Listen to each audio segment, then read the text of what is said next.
We're going to be maintaining social distancing throughout. If you wish to speak, could you just turn on your microphone? If you're not speaking, could you please wear a mask? And also, could you remain seated while speaking? Members of the leadership team officers will speak to the report, and if time permits, I'll ask, because we've got, the agenda is so big tonight, so if there is time, of course, I will ask the chair of the OSC and the leader of the Labour group. Ooh, be careful. The screens are collapsing around us.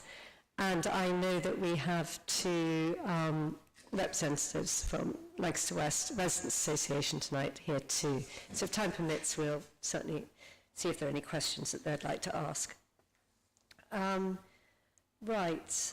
Could we please have 72-second silence for the victims of Grenfell? And could you make sure that any computers or anything you have, phones, are switched to silent? Thank you. We'll begin now.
Thank you. And of course, it's a particularly poignant time at the moment because it's a 4-year anniversary on Monday. Apologies for absence. I don't believe there are any, are there? No. Declarations of interest. I don't believe there are any declarations of interest. Are there? No. And, whoops. Minutes of the leadership team meeting. Could I please sign them as a true and accurate record? But I need a pen. Agreed. You got a pen?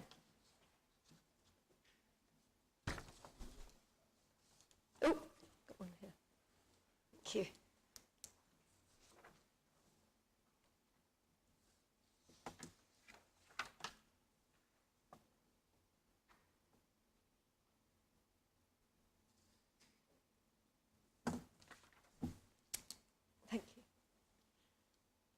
Okay, could we change, please, the running of the agenda and take item A10 first tonight, if that's all right? It's only because I know that this whole Lanc West heating system is incredibly important to residents, and indeed we have the chair and deputy chair of the Lancaster West Residents Association here tonight, so I think it would only be courteous to them if we take this first rather than them having to sit through literally every other agenda item before we get to them.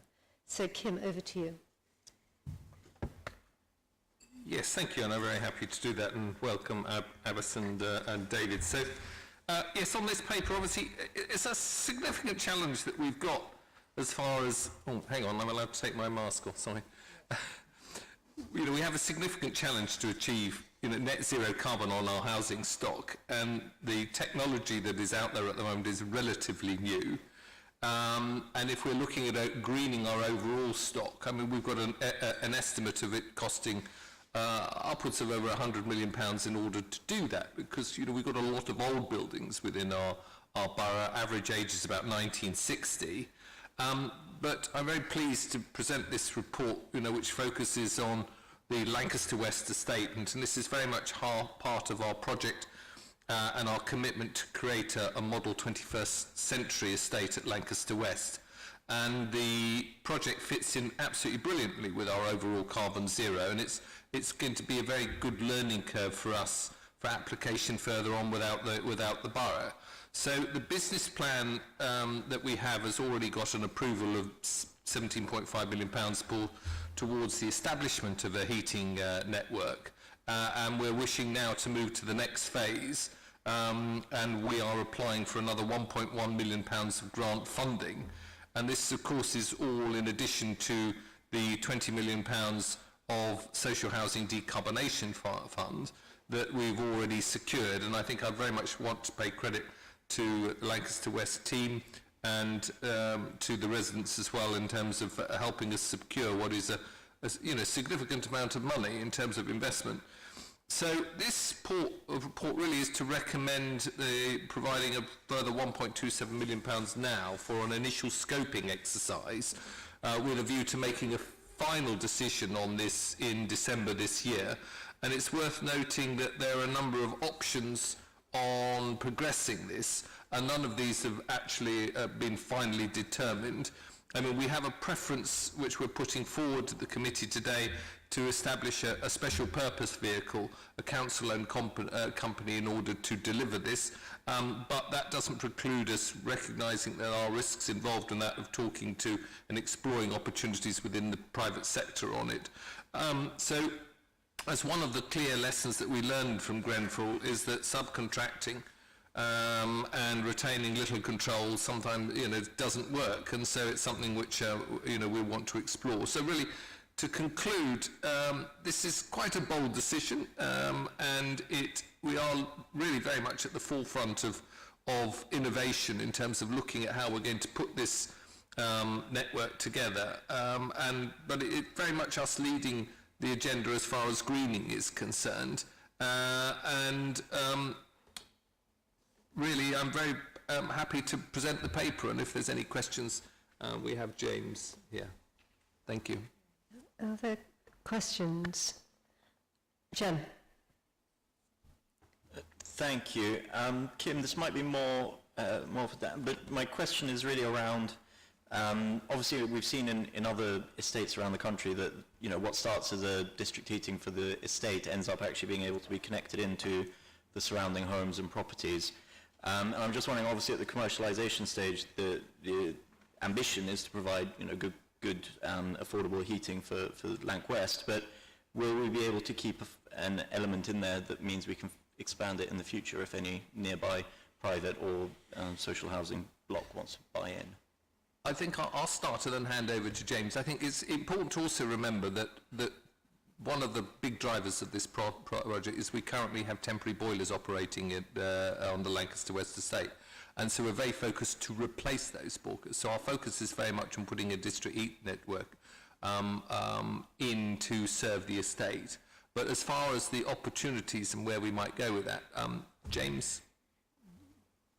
Thank you, Deputy Leader. Thank you, Councillor. Yes, so I think the current preference for a form of special purpose vehicle is exactly to keep as many options on the table as possible. This is the justification why central government has supported us so far, and the grant funding that we're bidding for would require, should we wish to accept it if we were to be successful, a special purpose vehicle to be established, and we would come back later in this calendar year with a more in-depth options appraisal. And one of the benefits absolutely is that we could potentially commercialise the heating and hot water services to the benefit of our residents first and foremost, which chimes with our social investment priorities, but also in a way that from a borough aspiration to be carbon neutral as a whole by 2040, we're able to help the private sector to do that as well, potentially. Okay. Johnny? Thanks, Kim. I wanted to ask, I can see that we're proposing to establish an SPV, and I just wanted to make sure and understand that that's what residents want us to be doing in terms of the model we take forward, because I can see there are 5 options, and it would be good just to get clarity on that and understand some of the thinking. The short answer is that it is the favoured. I'm looking to the back of the room, and to see some nods. It is currently our favoured option. James, do you want to expand on that?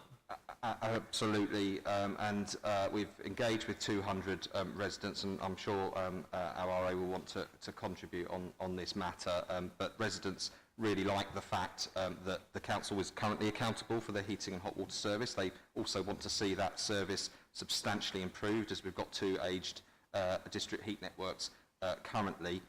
With the special purpose vehicle, it does give us maximum flexibility in terms of a range of future development opportunities, including things like a community interest company, potential liaison with the private sector. So absolutely, rather than locking us into a particular model, it means it gives us some time over the next 3 to 4 months to establish what works for our residents and, of course, the council.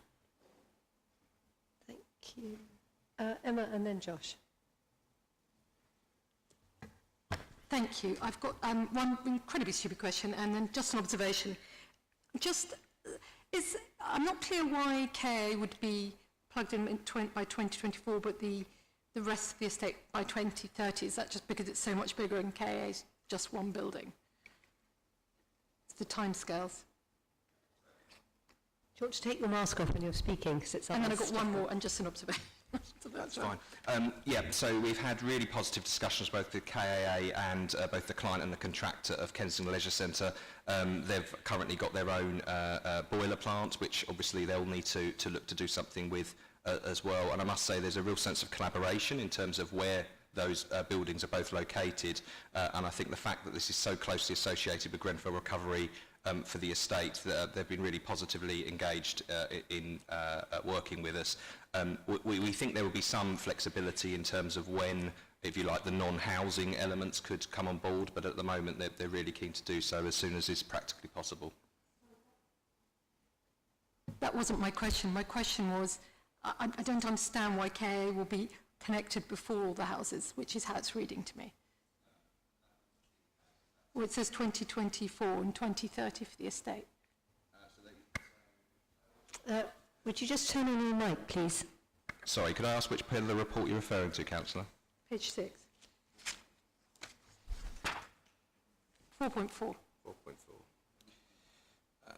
Says, this would include connection to the Kensington Water by 2024, and it would be estate Yes. would be successfully the state of gas by 2030. I'm with you now. My apologies. Yes. So we currently have 20% of the estate on individual gas combi boilers. And so that will be a sort of a phased withdrawal, if you like, of those, but the immediate beneficiaries would be those 80% of social homes which are on the current heat networks. Indeed, their individual plumbing has already been replaced inside, so they're already benefiting from improved heating and hot water. Sorry. So they would get this before 2024? Okay, the way it's worded, it's just not very clear. Okay, happy to follow up and make that clearer. So that the heat networks in terms of the large air source heat pumps would go live in 2024. There would probably be about 30 to 40% of the tenanted homes by that point will have brand new plumbing, as about 20% do currently. The Academy is particularly keen to join sooner rather than later, and with the leisure centre it's more of a technical issue in that they've made significant investment in their boiler plant and therefore they would prefer to come in later in the decade, but they're very supportive. Sure, no, I understood that from your first comment, but I mean, I'm a governor of the school, so it's not that I don't support it, I'm just trying to understand who gets what when. And Can I just chip in? I think the important thing is that this is new technology. You see, we will be leaving the gas boilers in the estate. And I think the way it is worded really is saying is that the gas boilers will be running alongside as backup for the district heating system, and then they will be withdrawn after effectively you've got KAA signed up. It's just that we're holding it as belt and braces. It's not suggesting that, you know, so we'll be fully out of it towards 2023. All I was trying to say is I think the home should be prioritised before the school. Good, fine. And that, Yeah. I didn't I get think that that's from been you. established, so thank you. The point I would make is the final gas plant on the estate, which is on the east side of the estate, would be turned off in 2030. So Deputy Leader says that would be kept for resilience to manage the risks of putting all our eggs in one basket. So it's certainly not the case that non-housing elements are being prioritised over housing. Thank you. Josh, last question to you on this. Thank you, Elizabeth. James, thank you so much, and Kim. Just on the basis of kind of following on for Emma's question, so in 4.9 of the report, we talk about heat supply agreements with non-residential customers, such as KA, as Emma mentioned. But is this an exhaustive list? Like, for example, Grenfell Nursery, St Francis of Assisi, any of those other amenities on the estate itself? Have we had conversations with them, and are they interested? And secondly, heat supply agreements, how does that work commercially for the heat network, and what do the non-residential customers get out of it in return, for example?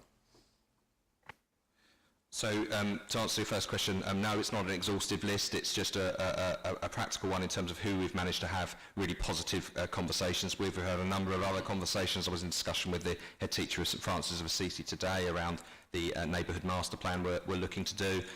The benefits of the SPV is it does give, if you like, non-council actors the certainty that heating and hot water service will be there and something they can rely on in a way with an in-house service. It's obviously subject to the ebbs and flows of the HRA. And in terms of your second question, could you repeat that for me, please? Yes, sorry, the heat supply arrangement, how does that work in practice? I mean, how does, is it a contract? Is there a fee? How does it all work in Yeah, so there are various models, and I think in terms of the further report we would bring later this year, it would go into a lot more detail as part of that commercialisation phase. There's all sorts of ways that it can be approached. I think, I remember you asking around what's the benefit. I think the main benefit is through the grant and the investment that the council's providing. That means that private actors don't need to come up with those substantial capital expenditure costs themselves, and therefore that's why it's lucrative to them, and hence why the people we are speaking to are really keen to work with us. Thank you. If there are no other questions from the leadership team, I'll ask Marie-Therese, is there anything that you wish to add or comment on? Just one question. I want to know, are the residents happy with this proposal? Okay, I'm just going to go to Mo, and then I'll ask the residents' representatives directly. Mo, anything from you?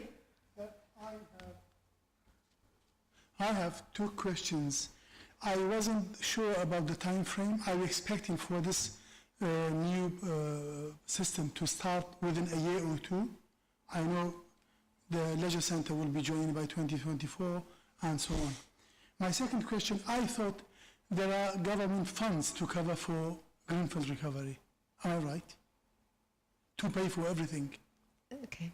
James, perhaps you could answer one again as the question. So I think that paragraph does need editing so that people understand exactly when everything's coming on stream. And secondly, about the funding.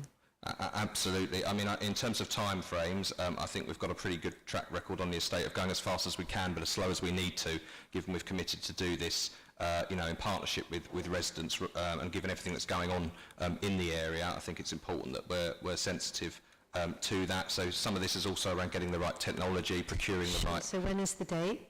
For starting. I think that's what it's technically already started. So 20% of the estate already has new plumbing, heating and hot water inside their homes. But in terms of the go live of the zero carbon element, that would be March, April 2024. Thank you. So 3 more years. And please could you answer Mo's other question, which was... Could you repeat that for me, sorry? Could you repeat it, please? I was under the impression that we had government funds to cover for Grenfell Recovery, to pay for everything.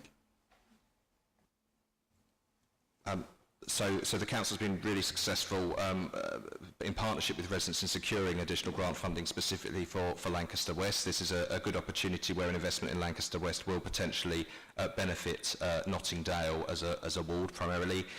Should this paper be approved, we would then go forward with an additional bid of £1.1 million, and given the timeframes that we're looking at, we would obviously continue to explore any grant opportunities available to us. Thank you. Okay, so David, sorry, Abbas and David, is there anything that you wanted to add before we take this decision? Yes. Can we have 2 up or 1? I think 1 or 2.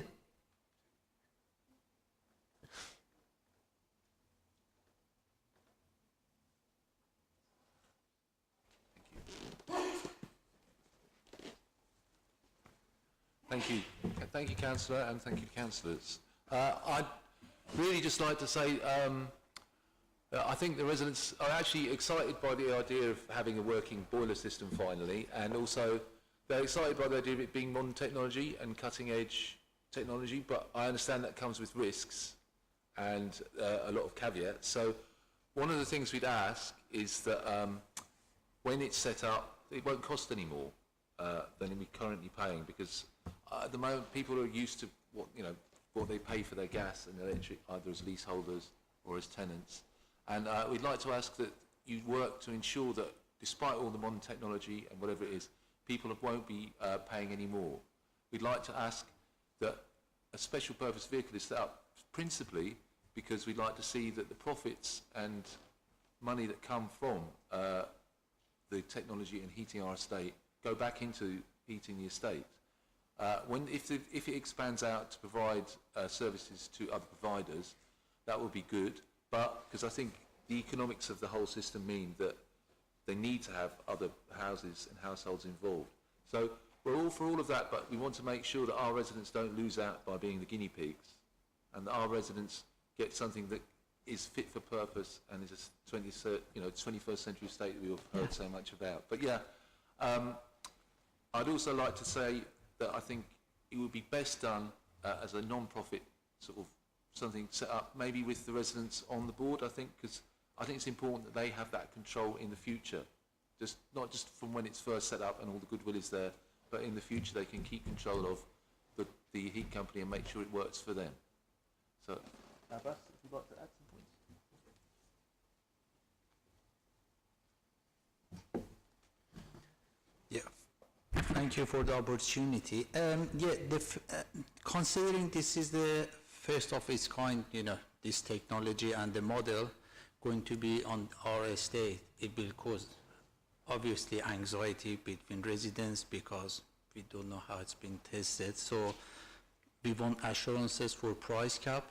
We don't want residents ending up paying more, and that's why it's important we have some sort of ownership on it and control, so later it's not to be used for profit. It's very important. So in few years time, once James left, Doug Gordon is not there, you guys not there, new people are here, probably we might end up paying double, while a lot of residents won't be able to afford it. And so that's one important thing. And I see the element of mistrust is there, so the assurance is important for us. And the second thing I wanted to say, despite there's some political differences time to time we have as a RA with RBKC and the duties we have towards our residents, we are fully committed as a RA to collaborate on all the fronts with all the projects on our estate. So we would like, carry on the collaboration and, for improving our estate and better living standard for residents, so all of us be proud of what is there. Thank you. Thank you. Nice view, by the way. So James, I suppose that's great to hear that the residents of Lancaster West and Abbas and David want to collaborate, want to cooperate, are excited about the fact that this is, be cutting edge, new technology, very green, but evidently anxious that whatever system that we put into place doesn't land residents with much heftier bills, and that the way whatever we come up with when the paper comes back into December, we need to be very careful to look at which way we go on that. Absolutely. I mean, I'd start just by recognising that Lancaster Western Estate has some of the highest heating and hot water bills in the borough, and currently, mainly as a consequence of the impact of the Grenfell tragedy, there's a significant subsidy from the HRA to those services as well. At our last Lancaster West Refurbishment Programme Board, chaired by the Deputy Leader, we did agree to establish a working group with residents to establish a price promise to provide exactly those sorts of assurances. Okay. It just needs to be part of the work. So when the paper comes back, we'll be looking at that. Thank you. Okay, could we please go into part B? And I'm afraid, David and Abbas, you'll need to leave the room for this part while we look at the exempt agenda, which pertains to paragraph 2.2 and 2.3 and 3.2. And could we please turn the live streaming off as well, please, just for this?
Yes, okay. So, for the benefit of those who are living, who are at home, having looked at the exempt section in in Part B, the live stream has now started again, so I would like you to take the recommendations, for us to agree the recommendations in paragraph 2 as a leadership team. Do we all agree them? Yes. Thank you very much. Thank you. Can we now go back to our original council, our agenda, and the first item, which was paper A4, which is the council plan. And my colleagues will remember that in 2019, this council had the largest ever conversation with residents and businesses right across Kensington and Chelsea. And it resulted in our first ever council plan, which is really a blueprint that reflected what our residents, our communities value most, what we want to achieve together, and what residents can expect from the council. However, as we all know, in 2020 the world completely changed, and nobody could have foreseen, how the COVID-19 pandemic swept through the nation, and frankly, its impact, it's going to be with us for many years to come. And you'll see quite a lot of that on page 8. But this revised plan is a reflection of what has happened and how we want to support communities to recover from it. And over the last 12 months, we've taken the opportunity to assess and to chart the progress we've made against the promises we made in 2019. And if you look at page 3, and in fact the summary in Appendix 2, you'll see that we have delivered a good deal against those original promises. Grenfell remained our priority, but we also delivered against all our other priorities, and I'm not going to list them all now because you can see them in the paper, but we've been supporting schools with an additional £1 million during the pandemic, supporting businesses, cutting carbon emissions, the fastest of any other borough in London. There are loads of things that we have delivered about, but now we need to look at how we're going to adjust the second half of our plan to reflect the new world that we face. And as you can see from the report, again, we've taken the time to check in with communities and to see if their priorities for our borough have changed and what matters most to them. And that includes, the people we've been checking in with, includes our new citizen panel, which this has been their first task. So we haven't torn everything up to start all over again. Many of our priorities remain the same. Our green ambitions and credentials, safer and cleaner streets, building new housing, and continuing to fund a community-led recovery from the Grenfell tragedy. So what this is a refresh of our ambitions. And some themes have remained, but other priorities have emerged, especially because of COVID, in relation to our local economy, employment opportunities, and in physical and mental health. And I'm very aware that whatever's in this council plan has to be affordable. And our next paper that we're looking at as a leadership team is the medium-term financial strategy, and I'm sure Mary will have something to say about it. It's merely alluded to in this paper in page 36. There's a small paragraph just saying, it's all very well and good to have these priorities, and they will drive our plan, but we have to have in our background what our medium-term financial strategy is. However, I'd just like to point out that in addition to sort of personal grants, business support, additional service support, the council has earmarked an initial £8 million recovery fund to meet the specific COVID challenge, because we all want our communities to bounce back from the pandemic. So tonight is a huge opportunity for us in the leadership team to put in place really strong foundations, build on the amazing community work that's already underway, and enable the people who live and work in this borough to have the very best opportunities in life. And that's what we need to think about when we're going through this council plan. So, are there any other questions? And I'm very aware that for all of you in the leadership team, you've looked at these plans, you've been through them with a tooth comb many times, but there may be just one or two things that we've overlooked or skated over that you wish to ask questions about tonight? Can start with you, Anne. Thank you, Elizabeth. There were a couple of areas I just wanted to touch on, and actually you've already talked about them, and one of them, well, the first and most important is Grenfell Recovery, which rightly continues to be the #1 priority, and I just wanted to draw attention to the council plan and where it talks about the support that we've put in place. So we obviously have the dedicated service, which provides specialist support for the bereaved and survivors. We have the Grenfell Project Fund, and we're working with residents on the second phase of that programme. And another example of working with our residents in the area is Maxilla, where we've established a community board to help us with that consultation and development. We've obviously also had to deal with COVID, and what we saw again, as we did after Grenfell, is the amazing community spirit that we saw in our communities, and also that communities really wanted to volunteer and have an opportunity to support each other. And that's really something that we want to build on now and keep developing. A significant change for this council over the last year and a half was we established a communities department, and that enabled us, amongst other things, to respond to COVID. And one of the things they're working on is an approach to our most vulnerable residents who've come out of COVID with food bank usage has gone up dramatically, that we've seen over the last few months, and we're really thinking about the drivers of food insecurity and how we at the council can have a role in addressing them. The other point that I wanted to make is in point 7.2, which is the citizens panel, and this is newly established. It's a resident panel of 2,000 residents, and in fact looking at this council plan refresh was the first thing that we asked them to help us with. This is a representative panel. It's been recruited to represent the whole borough, people of different ages, from different communities, and I really think that this is another really valuable tool that we're going to have as time goes on to measure what progress we're making and really hear what our communities need and what their views are. So not really a question, but just a few more comments, I guess, on what we've got in front of us. Thank you very much. Mary? Yes, I suppose I really wanted just to emphasise something that you alluded to, which is, I sort of see it as our lodestar, this paper, in the sense that when we come, maybe not this next year, but the year after, to making some really difficult financial decisions, this is what we will keep referring to again and again to determine, to remind ourselves what our priorities are when we come to spending. And then I had one very superficial comment, which is that we appear to, between pages 4 and 6, lose 3,000 residents from 156,000 to 153. It may be a different measurement, but just possibly a typo. I should have picked it up possibly in the last iteration.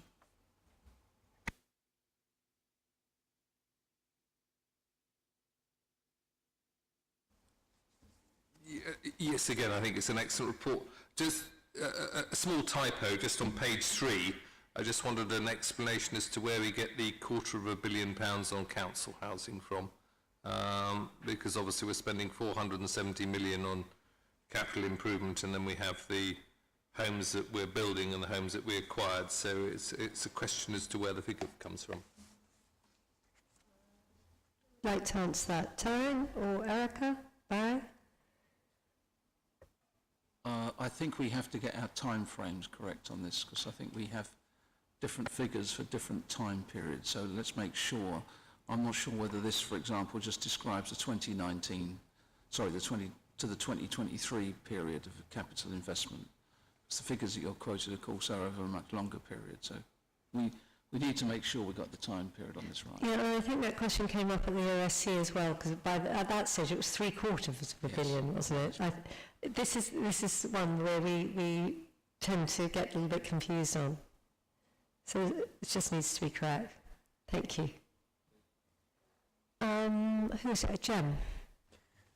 Thank you. It's really just a comment. I think we're looking at our progress since 2019. I think what we've got to reflect on is that we've also had COVID. Obviously, it is referenced frequently, but where safeguarding and supporting vulnerable residents, I mean, that has been the absolute ambition for the council over the last year and a half, protecting our care homes, making sure that our most vulnerable, our homeless populations are looked after.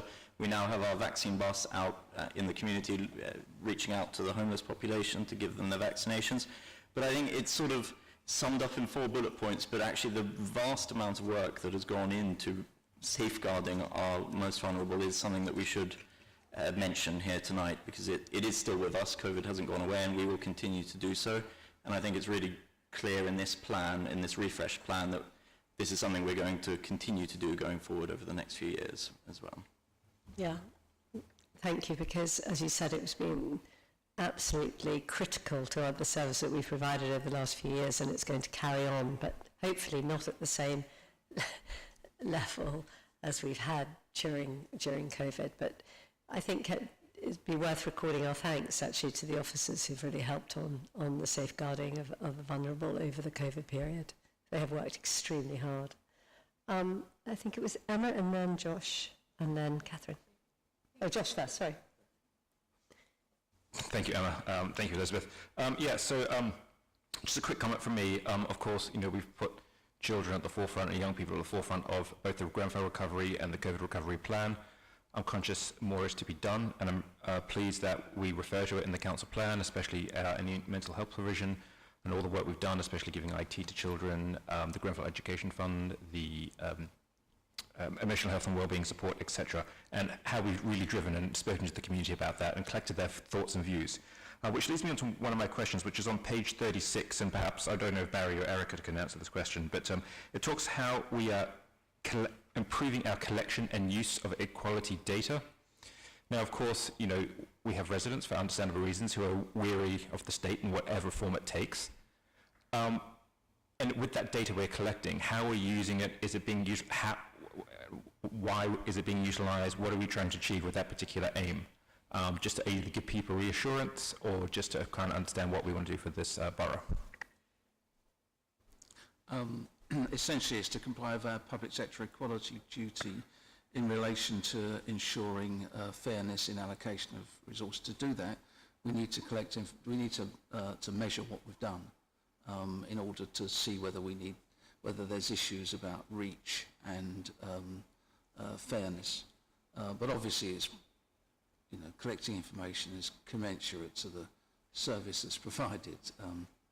We don't over-collect for no purpose. Yeah, that was going to ask, were you not going purposely out just to seek in data? Okay, fine, thank you. Emma. Thank you. I just wanted to thank all the officers. I know this is a huge amount of work, and if I have one regret, it's my own. I still don't think we've bigged up the parks enough and our investment in them, and that's probably my mistake.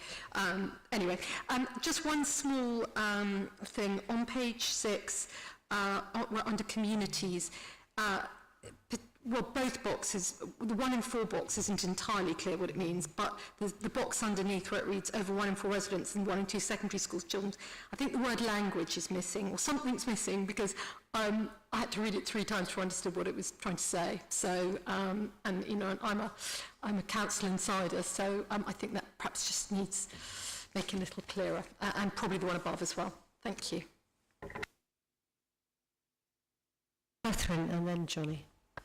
Thank you. I just wanted to use this opportunity to actually thank particularly the economic development team, who we can see on page 7 the enormity of the challenge that's facing us post-COVID for the economy and employment. And if we think this whole economic department only really started, or the portfolio in 2018 focusing on this, and suddenly if they've got COVID, and this probably is one of the largest and ongoing challenges that we're going to have in the future.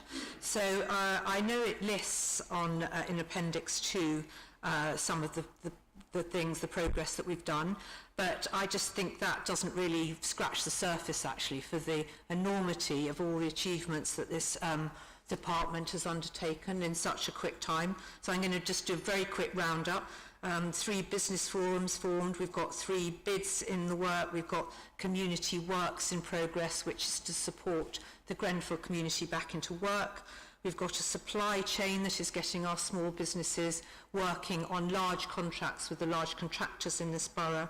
The council is a leading employer for apprenticeships.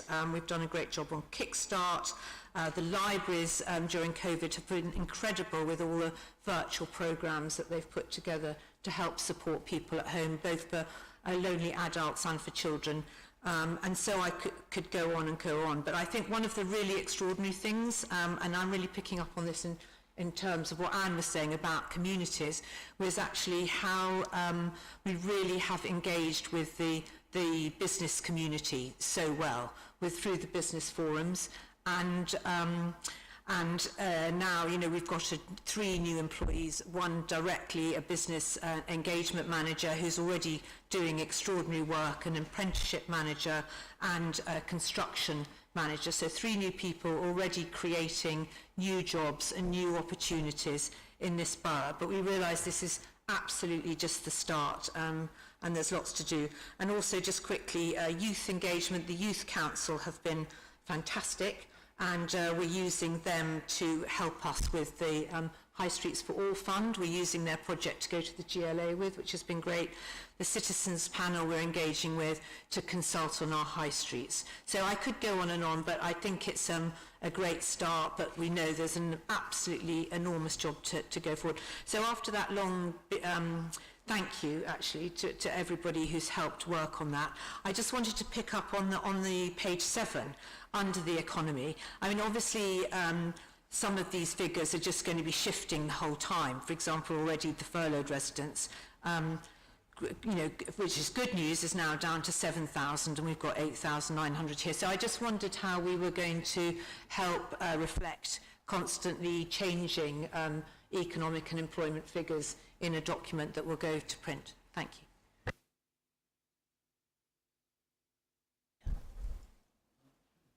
I think on things like this infographic, obviously, as in some instances, and Councillor Will mentioned this, the graphic is more useful than the info, and we need to make sure that there's clarity about that.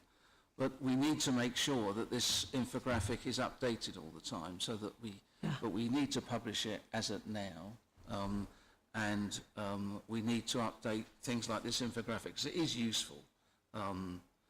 As a sort of snapshot, but we need to make sure that there's a continually update. We can't interleave it into new documents all the time. Yeah, so maybe at the bottom of the infographic or something we say the date that it was printed, exactly. Because otherwise we just don't know. Yeah. Okay, thank you. Johnny? Thank you. I do think the council plan that we've got in front of us reflects a lot of really positive progress over the last couple of years, and you've already talked about things like cutting carbon emissions the fastest in London, and granting planning permission, for example, for more new homes over the last 18 months than just about any other time in the past 10 years. I've also been incredibly encouraged by some of the things that we're committing to doing, like promoting outdoor dining more and trying to make that more permanent. I think that what I wanted to pick up was just around the role of the Citizens Panel that Anne mentioned earlier on. And just given that it's the first time we've used this method recently and it's something new for us, what have we learned about the role of the Citizens Panel? How has that worked over the course of this process?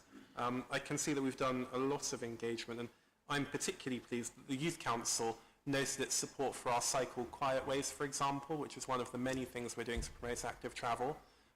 But can you just talk a bit more, or perhaps somebody else, just on kind of the role of the panel in developing the council plan? Who can answer that? I would suggest it's a little early to evaluate the impact of that panel. What we can do is evaluate how the utility of the questions that were put to them, people's responses to that, and whether or not the questions were framed properly and so on. But the overall impact of the citizens panel in essentially triangulating, not just, or more than that really, it's service user feedback that we have. We've got professional political judgment, views from the community generally. This is in a sense a representative panel to triangulate against all those other judgments, and it enables you as elected members to make decisions on the basis of a full set of feedback, of which citizens panel is one. So it's not an overriding because they're citizens and taxpayers rather than service users. It's one factor that you need to bear in mind in making judgments. But I think at this moment, it's too early to evaluate its impact. I would say certainly after 4 or 5 rounds. Thank you. Are there any other comments? Marie-Therese? Yeah, I'm really glad to see that preventing homelessness early so that residents can remain in the borough and also protecting vulnerable residents are prominent promises really in the plan. But I just wondered about preventing homelessness. I mean, does that mean we're actually going to help people when they get into rent arrears? Or because, things could get worse with people, the furlough scheme ending and people losing jobs and whatever. So when we say we're going to prevent homelessness early, what does that look like? Kim, do you want to answer that? Or Dan? Oh, Dan, you're there. I'll let Sorry. Dan, I was going to say, Dan, Dan, could you bring answer up that, something. please? Yeah, happily. So it's a really good and important question. It's a really kind of fundamental pillar of the new homelessness strategy that we have. So the short answer to your question is yes, getting support to people at the point where they're at risk of homelessness rather than actually in a moment of housing crisis is exactly what underpins it. But actually, the Homelessness Reduction Act of 2017, I think it is, effectively imposes a duty on us to do exactly that. But we want to kind of tackle it more proactively, if you see what I mean, as a point of principle rather than just reacting to the legislation. So one of the really important things is that most of the people at that kind of risk are in private rented housing, and we will rely on, to a very significant extent, not only the intelligence that might come to us about a family at risk through our own housing service, but also there'll be all sorts of other points in the council and the wider public sector where families who might be at that kind of risk could be coming to the attention of services. And so the single biggest way that we can make this approach work is by joining those services up in a way that means that we can work together to prevent homelessness. And of course, by preventing homelessness, we are also preventing risks of a wider kind of economic crisis or any other kind of crisis which might affect a family's health and so on. So it's a very much a joined-up preventative model which has homelessness as part of a wider picture. It doesn't work if the housing service works in isolation, if that makes sense.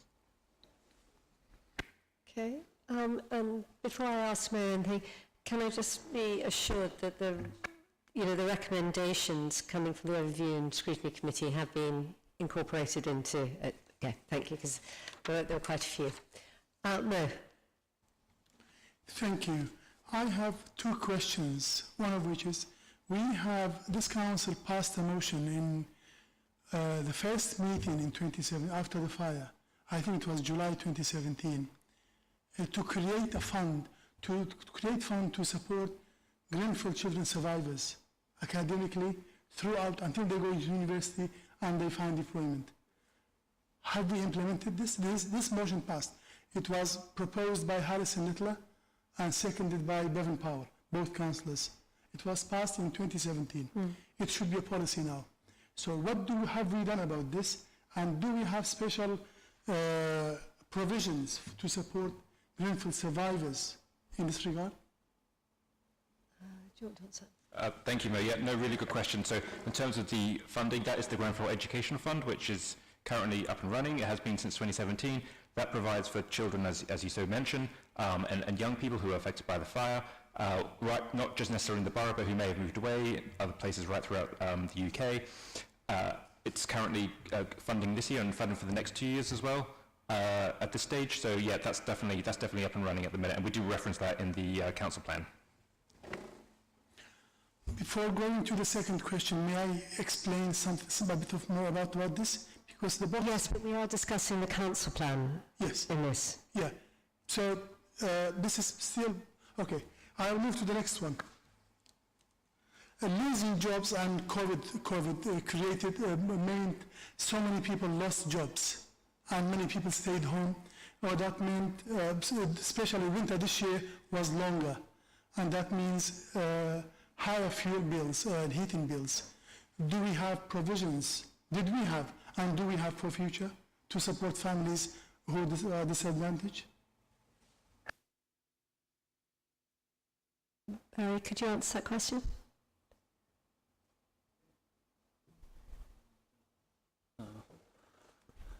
I think what I'll suggest is that I'll have a separate offline discussion with Councillor about the detail behind it. Yes, that might be better because it's slightly separate from what we're discussing tonight. So if you have a meeting with Barry, then you can go through lots of questions and then you can be answered them in detail. Yeah. Is that all right? Is that fine? Thank you. Okay, so can we just remind ourselves what Mary said, that this is our lodestar. So this is a really, really important plan because against this, you know, we're agreeing tonight that future allocation of resources from the Council's revenue and capital budgets will align with agreed priorities set out in this plan. So we have to be absolutely sure that we're happy with these priorities as set out. And we're agreeing as well tonight that future policy and strategy development will be directly informed by these priorities. And we're being asked to commit to working collaboratively with our communities and partners to deliver the priorities set out in the Council plan. Do we agree to those recommendations? Agreed. Thank you. Could we now please turn to paper A5, which is the medium-term financial strategy. So over to you, Mary. Thank you. I actually want to start on a very sad note because running through many of these papers is the theme of procurement, which is something we've only recently had a sort of separate function for in the Council. And Anne-Marie Petty, who we recruited, I think it's about 18 months ago, first an interim and then as a permanent, I'm afraid died last week. And I didn't want to launch into this paper without paying tribute to everything she did to get us to where we are, to be able to use procurement as a tool for dealing with the financial challenges ahead. There will be other places to mark that and to make a proper tribute to her. But I did just want to start off talking about this strategy by recording my personal thanks and my deepest condolences to her family. This paper is, in some senses, based on a tissue of assumptions. There are more assumptions than you could shake a stick at in here, and that is the nature, I'm afraid, of local government finance, given that we have settlements so late and that we live in such a complex economic environment. But every year, led by Taryn and Mike, we attempt to make the most sensible and prudent assumptions that we can about the world around us.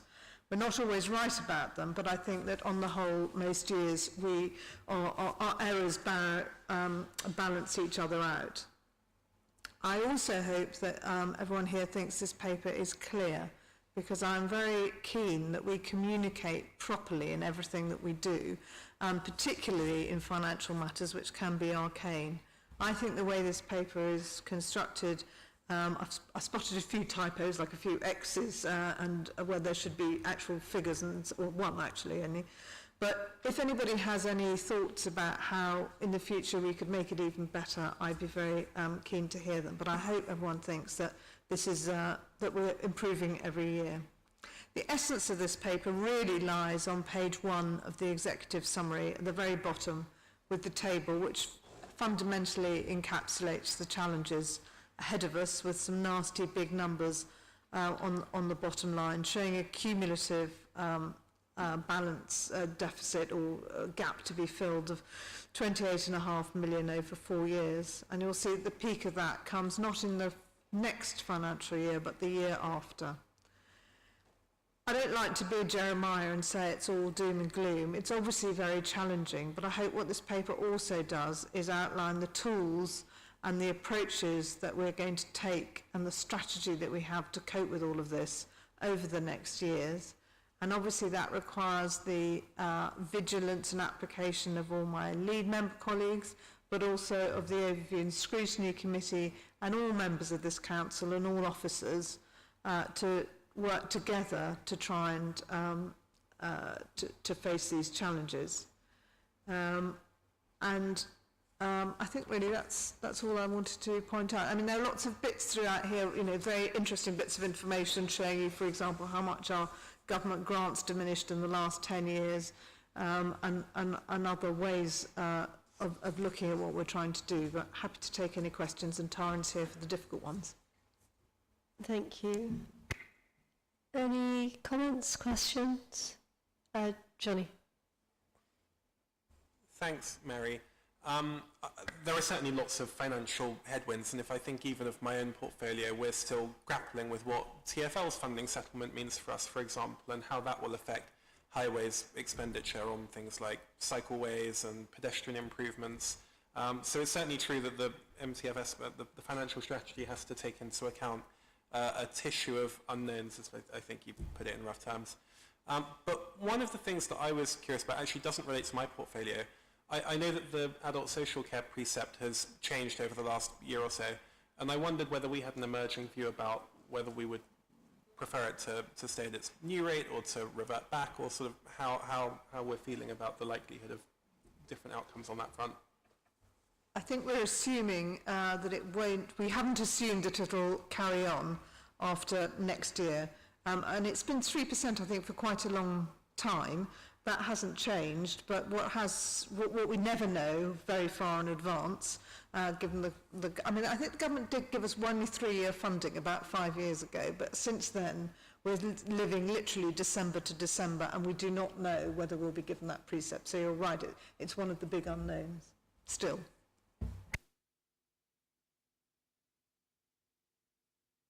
Jem and then Josh. Thank you. I'm sort of following on from that, because the two really unclear figures to me were firstly the adult social care precept, but also the adults and children's social care grant as well, which is obviously a very large figure.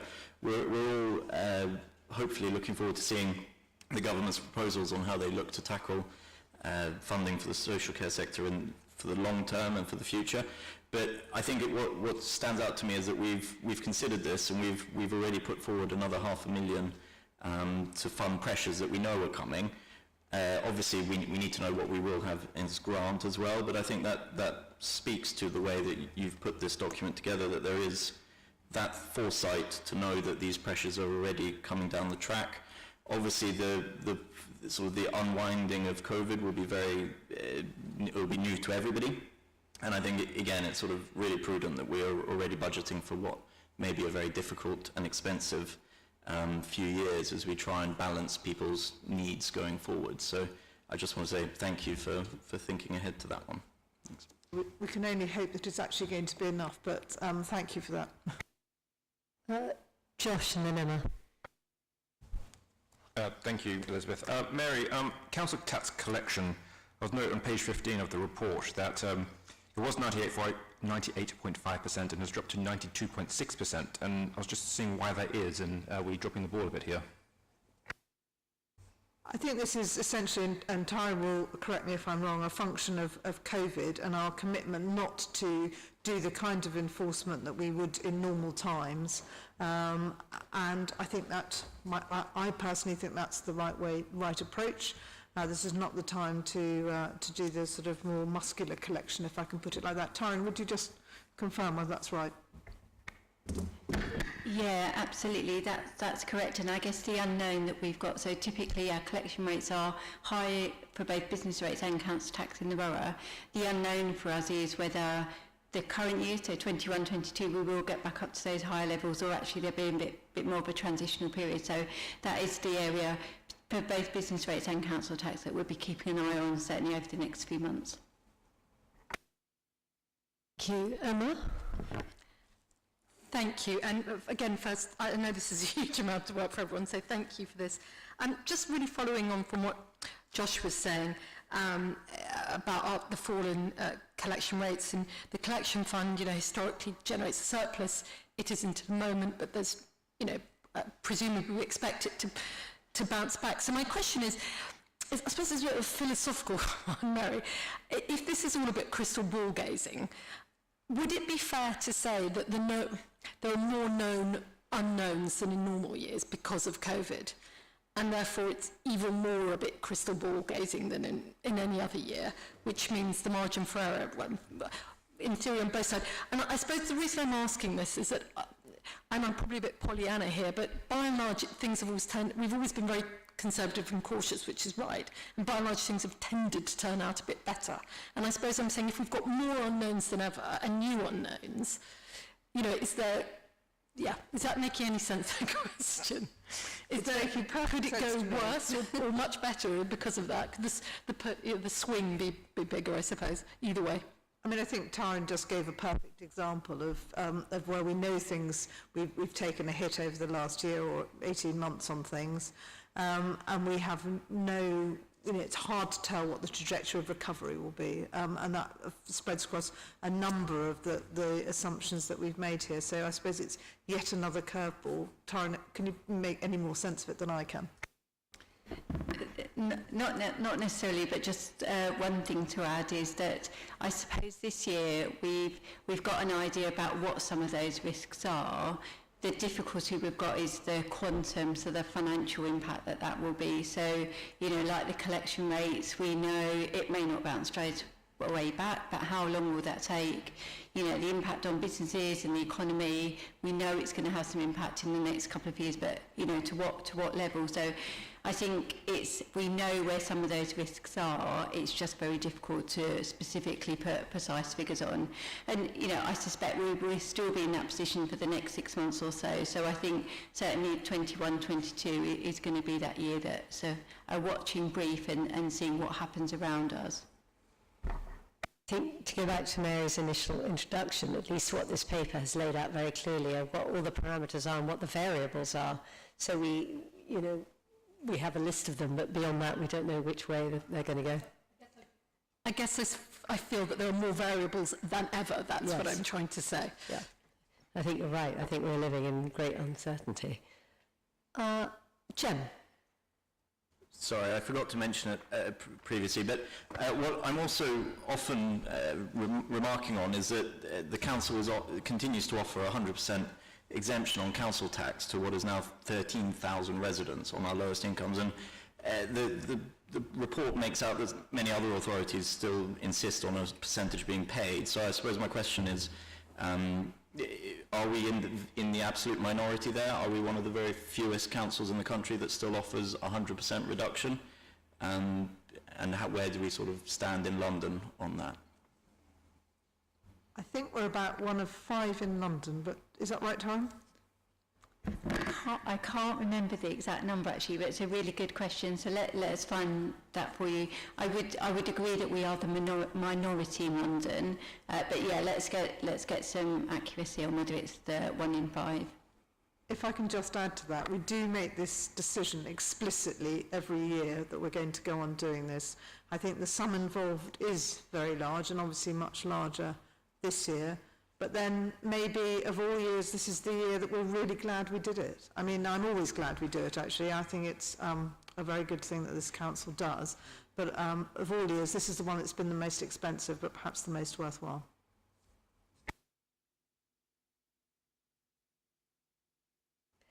There don't seem to be any other comments from the leadership team. Mary Therese, have you got anything to add? Yes, I'd just like to say that I think, Mary, you have done a very good job in extremely difficult circumstances, and I appreciate that going forward there are uncertainties and there are things that you can't quantify at this point in time. I was slightly concerned that the capital programme came out at £XX million, and I think that was probably the typo that you were referring to, but that struck me as a bit worrying. But anyway. Thank you. It was indeed the typo, so we'll rectify that for next issue. Mo, any comments? No? Okay. Well, thank you very much. And can we agree the recommendation in paragraph 2?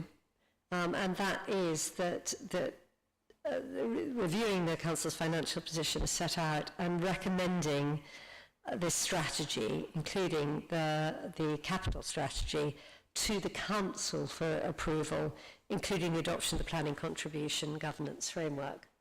Yes? So we're recommending this to the council, full council approval. Thank you. could we now go to paper A6, which is entitled Towards a Social Investment Strategy. So we're obviously on a journey, Kim. It is a definite journey in signposting. So let's just start with our definition. It's in the report.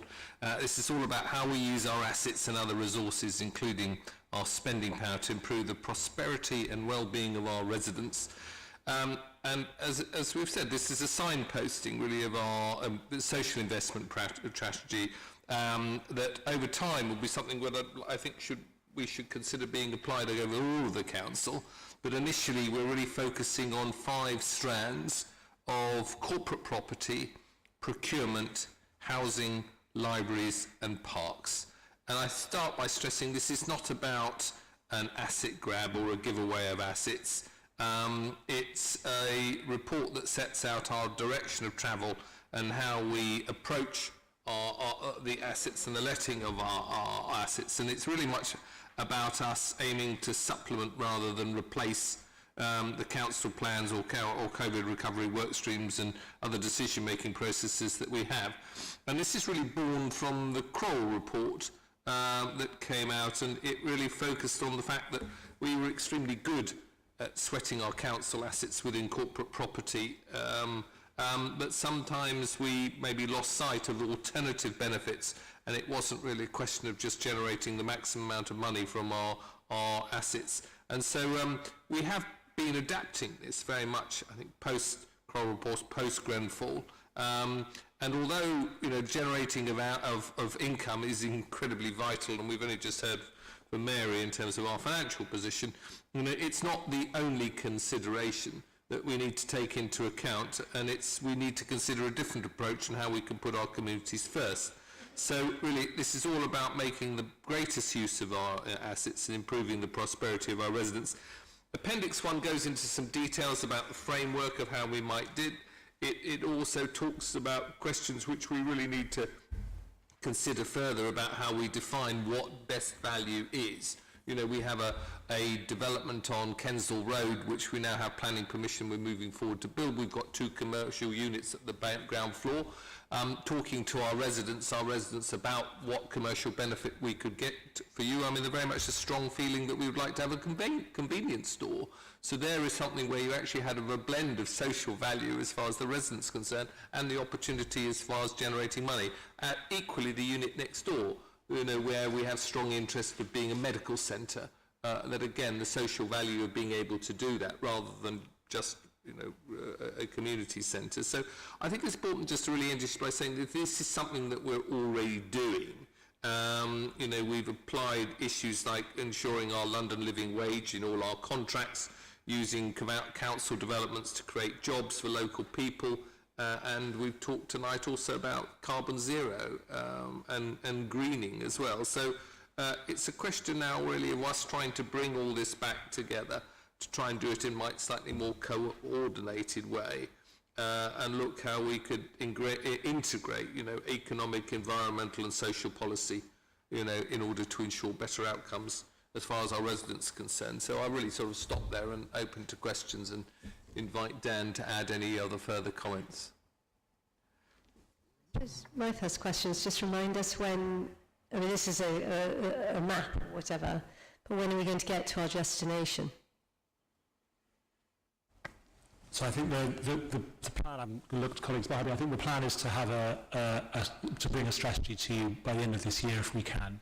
The next important phase of work is which actually has already started, is on kind of community engagement to make sure that this respects the principles of the public participation work. I think the only 2 things I'd add to what Councillor Taylor-Smith said is, firstly, I think we really recognise that one of the challenges with this is that social investment isn't always the easiest thing to understand. The phrase in itself doesn't say an awful lot about what it is, and so I think we recognise that it's best explained with examples, and it's also best, I think, kind of tested in the field, if you like. So one of the things that's clear in this report is that at the same time as we're developing the strategy, as Councillor Taylor-Smith said, we're unapologetically cracking on with some pilot projects to test the approach and to illustrate the approach in the best way that we can.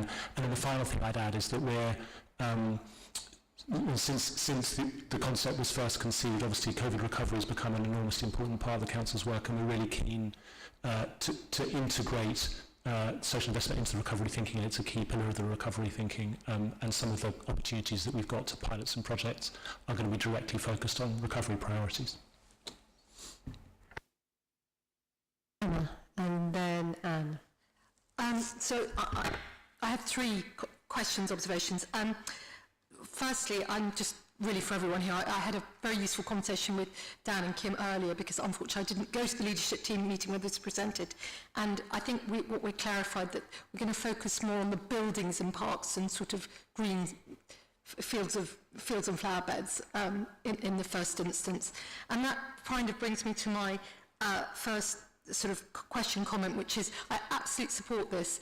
But as long as I've been a councillor, we've had an issue around a use of buildings, particularly by the VCS. And, you know, this is a very big piece of work, but I think that's an urgent issue that still needs to be resolved. So I would like to think that, you know, it's not going to be 5 years, to sort of, well, 5 years, you know, 2 years when there's some, that will be a priority within this piece of work. And I also note that you're saying that you're going to have an appointment to a specialist team, and I wonder if that's happened or, you know, how many this team's going to be. So just observations on priority of those buildings and team size that you're thinking about. Yeah. If I may respond to the first part of your question, then I'll turn to Dave. I think the point you make on VCS is really important. I think rightly so, we should make that our priority in terms of the 5 strands. We do have anomalies within buildings that we use and buildings that could be made available in terms of how we set the rental on those buildings, whether or not we set a commercial rental and then provide it by way of a support going back as grant, or whether or not we do a discounted rental. And I think that's something which we need to consider. But I think the important point really to make is that the Social Investment Department, we really are just a service organisation in terms of managing these buildings. The decisions in terms of setting the outputs of the VCS and the very good organisations we have, I think should very much be, you know, within the service itself in order to determine that, and then we can obviously, you know, structure the leases effectively accordingly. But, you know, we're not trying to interfere with the evaluation of that process. I think that's something which we may much have to get your guidance on. But the question's noted, and we'll put that as a priority. The second part of your question, I'll turn to Dan. Thank you. Thank you. Yeah, actually, I might just add on the first part of the question that the approach that we take with those properties that we rent to the voluntary community sector needs to be absolutely tightly aligned with the grants programme, as Councillor Taylor-Smith said, because giving a property at a subsidised rent is just as much a form of subsidy as a cash subsidy is, and so we need to be making sure that we're seeing that as an integrated package. And I've been really clear from the start that transparency and consistency have to be absolutely fundamental pillars of the approach across all of that. On the question of the specialist team, so as Councillor Taylor-Smith says, so yes, we have 2 people sitting right behind me who are in the social investment team who are focused on coordinating this, but it is a coordination effort because, as Councillor Taylor-Smith says, you know, from where, you know, we sit, we are by no means the people best qualified to think about, for example, how the libraries could support employment and skills. That is something that primarily is an answer that's going to lie with the libraries team and the economic development team. What we are doing is facilitating and creating a framework for that kind of thinking and coordination to take place. So I'm, as Councillor Taylor-Smith said at the very start, ultimately our aim is that this is an ethos that kind of spreads right across the council and becomes part of business as usual thinking of kind of everyone, if you see what I mean, and we need fewer and fewer specialist people focused on it, if that makes sense. So I understand that to the next leadership team in July there's a special meeting talking about commissioning of VCS. So will a paper come accompanying it? I don't think we'll have all the answers then about how that integration will work, but we'll have to make sure that report describes how, you know, the plan that we've got to make that alignment happen. It is enormously complex, and of course, because we have many existing leases, even once we've got the framework in place, it's going to take a long time for it to kind of to play out into all the lease arrangements. But we absolutely intend that report that comes in July will acknowledge the importance of this alignment and lay out the principles which will underpin how that will work. And that's probably a good time to turn to Anne for her question. Well, thank you, Elizabeth. And I mean, really, that was going to be my question. So I won't repeat what Emma has asked, but I mean, I have to say, I do feel still a little bit unsatisfied with the answer. You know, many of our voluntary organisations are in council buildings. They're paying reduced rent, peppercorn rent. We have other organisations not in council buildings. And I just don't see how we're going to measure that or think about it within this framework. I mean, it's not even mentioned other than in the executive summary as a kind of acknowledgement that that's the situation we have. So, you know, thank you for saying it's important, but I guess I don't understand why it's not pulled out in this paper, and I really would want to see more reassurance that we're going to think about it as we do this review of the grants and the whole support that we give voluntary organisations. Thank you. I think you've made your point very clearly. Catherine. Thank you. Obviously in libraries we're one of the first areas to actually sort of put into operation the social investment model, which we've been doing with consultation on Kensal Library, which has been a really interesting process, which is documented here under 4.19. But one of the things that's flagged up that it is interesting, but obviously very quickly it becomes apparent that there are real tensions between what you might like to have there and also what you can afford to have there in terms of return of money for it. And in these sort of troubled financial times, that's a really difficult project. So my first question was, in the paper that you're bringing forward to us, are you going to clarify the thinking through in this set of principles by which one looks at those options? Because particularly if we're asking the community to input what they would like, but that's against our council budget when we're saying, actually, we need to get money back for these projects. That immediately has become, it's quite a difficult balancing act when we're trying to be fair to everyone. And then just as an observation slightly, as we're talking about assets and the VCS. I mean, it seems to me that we have a lot of assets, but we also waste the use of a lot of these assets by actually not coordinating that use very well. As we know, a lot of them are empty, a lot of the time. So could part of this social investment strategy actually being investing in how we use the time in our assets better? I mean, I'm always talking about a booking site so that, one site can be used by 3 people in one day. So just something more along those lines, I think could be really, really helpful, because we just know that a lot of them are empty probably 80% of the time. Thank you. I certainly accept the challenge on the final point. I think we take that away and think about how we can fold that in. On your first question about kind of how we evaluate the propositions, it seems to me that without that framework, those principles of kind of transparency and consistency are very hard to apply. So we'll have to find some way of articulating that. I mean, it will have to be flexible enough to move with changing council priorities. And I think it's also worth saying, I think one of the things that we've realised, particularly when talking about, for example, buildings, although this isn't just about property, but obviously council property, and particularly property that's used by the community, voluntary and community sector is at the forefront of it, is that every one of those existing buildings has a kind of history and a kind of role that it already plays in the community, which needs to be factored into considerations. There's not going to be a rule that's going to have to be avoid being too rigid, as it were, because we're always going to need to recognise those unique factors which apply to individual buildings. But as I say, because of the priority that we place on transparency and consistency, I think the kind of framework you describe is essential. Mary and then Johnny. Yes, I mean, I don't envy it. I think this is a very difficult and complicated paper, or will be in the end. I just wanted to go back again to the vexed question of the voluntary sector.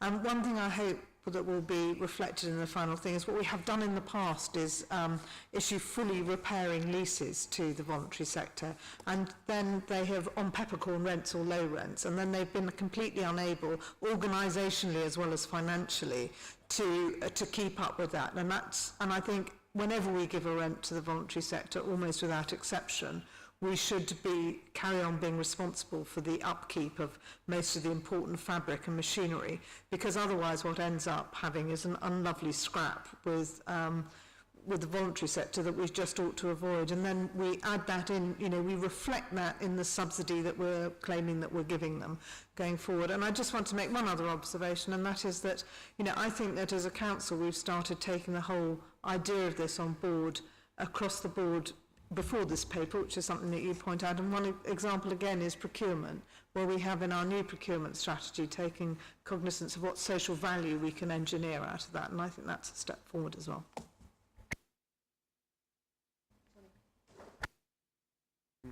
Thank you. I think it is a really interesting subject, and I enjoyed reading the paper. But one of the things that I wanted to ask about is that we cite the model of Preston and of Cleveland and of other places that have done this successfully. And as it's part of a sort of new approach for our borough, although we're already doing things in libraries and procurement, are there any particular lessons that we think might be applicable to our borough from those case studies? Because it references them, but it doesn't offer too much more than that reference and the broad principles. Can you give any more information on that? Short answer is not yet. That's part of the work that lies ahead. Although I think, in a way, the one big kind of health warning that I'd put on some of those examples, if you like, is that a lot of the ones which are most often cited are, if you like, self-contained towns where the local authority kind of maps more or less onto a functional economic area, which is obviously the opposite of what a London borough is.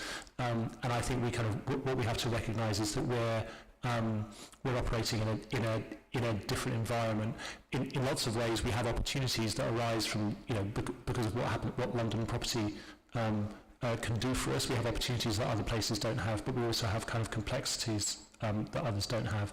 I think in a way, the biggest lessons that we can learn are perhaps less about specifically what they've ended up doing and more about how they've developed the approach, how they've worked with their community, how they've worked with their anchor institutions to create something which the whole place feels brought into and the whole place is behind, so that it feels like not just an effort of the local authority, but an effort of the place, if that makes sense. And I think we've got quite a lot to learn from that.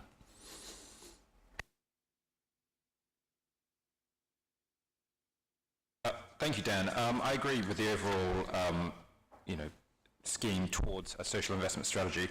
But one thing I didn't notice in the report, and of course I know the official strategy is coming at the end of the year, there's no mention of young people, children, their voice, what they want.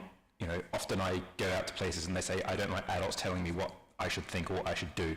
And we reference a whole lot of other communities, other groups as well, but no younger people. So I just want to ensure that when we do have a strategy that we keep them in mind, because they are residents too and they use our services. Yeah, I absolutely accept that challenge. In fact, we were talking in the team just this week about how we make sure that the engagement work that we do in this immediate next stage brings in the full range of voices that we'd want to bring in, and what the different, accepting that no one approach to engagement is going to work across all of those. But I think that's, as I say, we happily accept that challenge from that section and other harder to reach sections of the community, absolutely. Thank you. Mary-Therese, any comments? Yes, I agree with the strategy, and I think we should be putting the community at the heart of all that we do. I don't quite understand how this would work with planning applications, which we know is a zero-sum game. And I'm thinking in particular about the trees in Wallington Green, where we know that the residents are upset. So if we are, how does it work with planning? Because if we are, reaching out to our residents and listening to what they have to say, we have to take it on board. But then you go to planning and, it can go either way. So I don't quite see how the whole thing fits together. Dan, do you want to pick up on that? I guess, to start with at least, the approach is absolutely focused on, if you like, the assets and resources that are ours, that we control, so the property that we control, or the spending that we control. So in that sense, it's a bit different from a planning application where you're kind of in a negotiation with a third party.